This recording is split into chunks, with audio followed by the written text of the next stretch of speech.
So a name server is a part of a domain name system. When someone types your domain into a browser, name server translates the domain into the server IP addresses that hosts your website.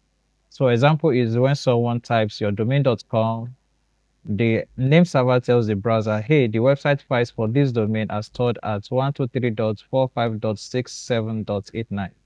So that's name server.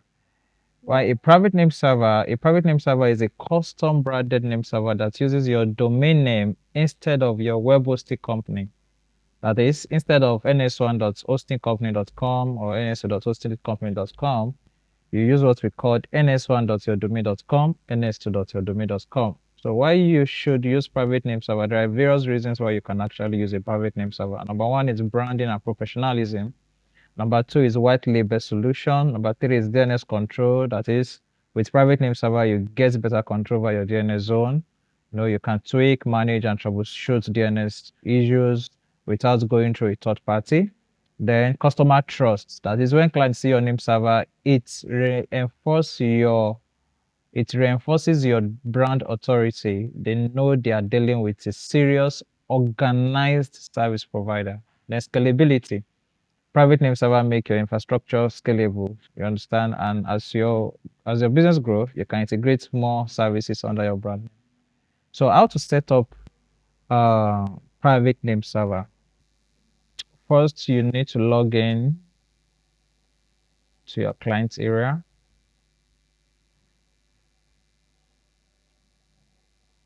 Log into your client's area.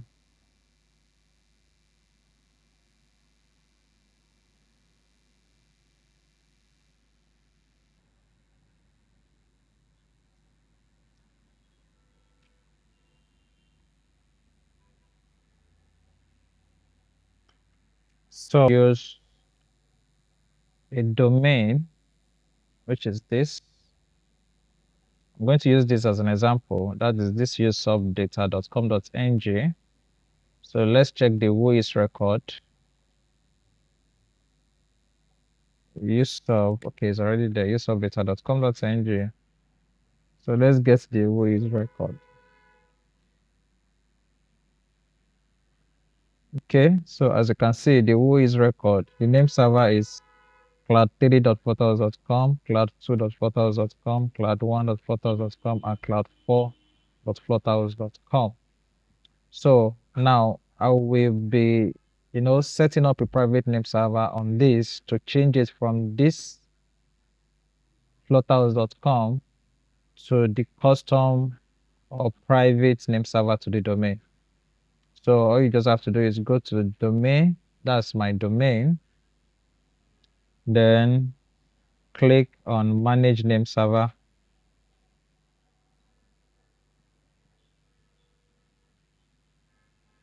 Okay. So go to private name server. Now we are here. So here now you're going to need the IP address to to an IP address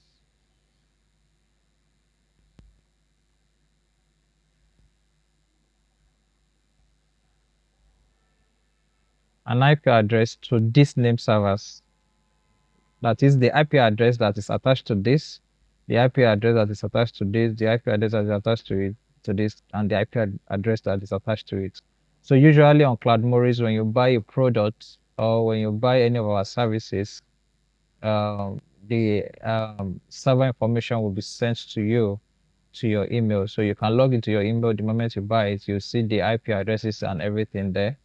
And you can also, in case you don't want to go to your email, you can also check it from the client area. So to check it from the client area, you go um,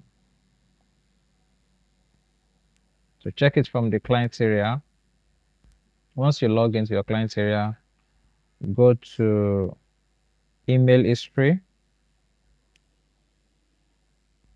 then check your new account information. That's about the information. Then you see your IP address here. Cloud1.portals.com, this is the IP. Cloud2, this is the IP. Cloud3, this is the IP. Cloud4, this is the IP. So now you come to this, our name server here. Then I'm going to copy the first one. This will be sent to your email as soon as you buy a product from us or any hosting provider you're using. So once you copy the first one, I'm going to this place. So you can call this maybe server.useupdata.com, or you call it ns1 dot anything you call it. But for the purpose of this tutorial, you can call it anything actually. But for this purpose of this tutorial, I'm going to call it uh, ns1.useupdata.com. Then you put the IP address, then you save changes.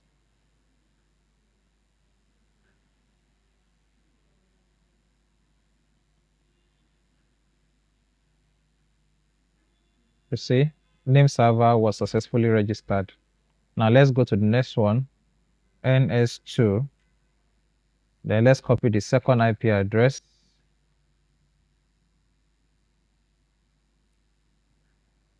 The second IP address, which is this one. Copy it. You go back to the other one. You put it.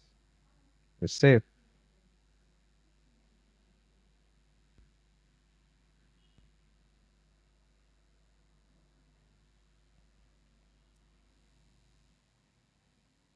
So let's go to the next one, ns3. Go back to the same email. Copy the third one. Then you paste it here.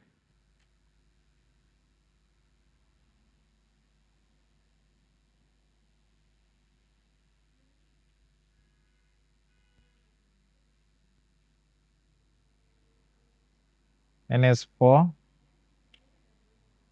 Let's go to the fourth one.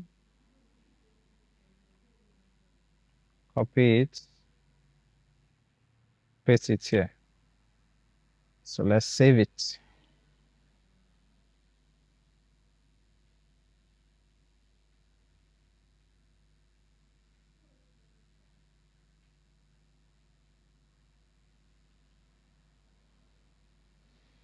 So now we have it registered. So you can go to your name server.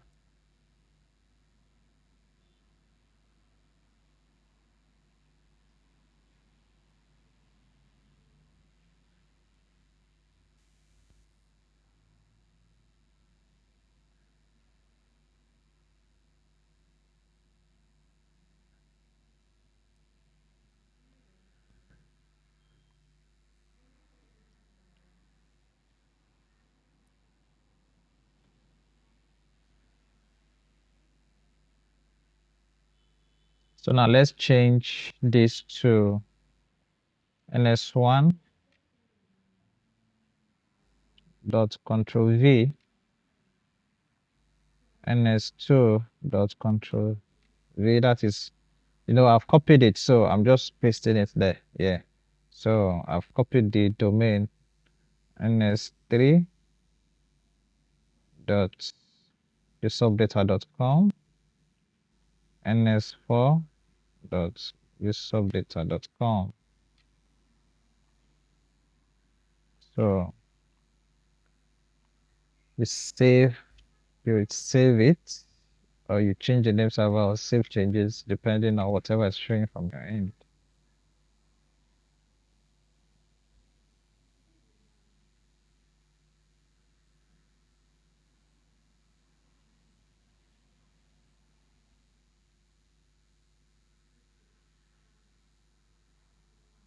Okay, so changes saved successfully. As you can see here, we have ns1.useupdata.com, ns2.useupdata.com, as soon as possible. So now let's check our OOEs. It's possible it may not propagate on time, but it should. Okay, so let's see. As you can see, it has changed. Previously what we were using is Flutter host cloud1.portal.com.ng. But in this case now, as you can see, is what ns1, ns2, ns3 dot usupdata.com.ng. Now with this, nobody can know which hosting company you are using. Do you understand? Nobody can dictate whether you are using this hosting company or that hosting company or whatever the case may be. You can also still check it on other platforms.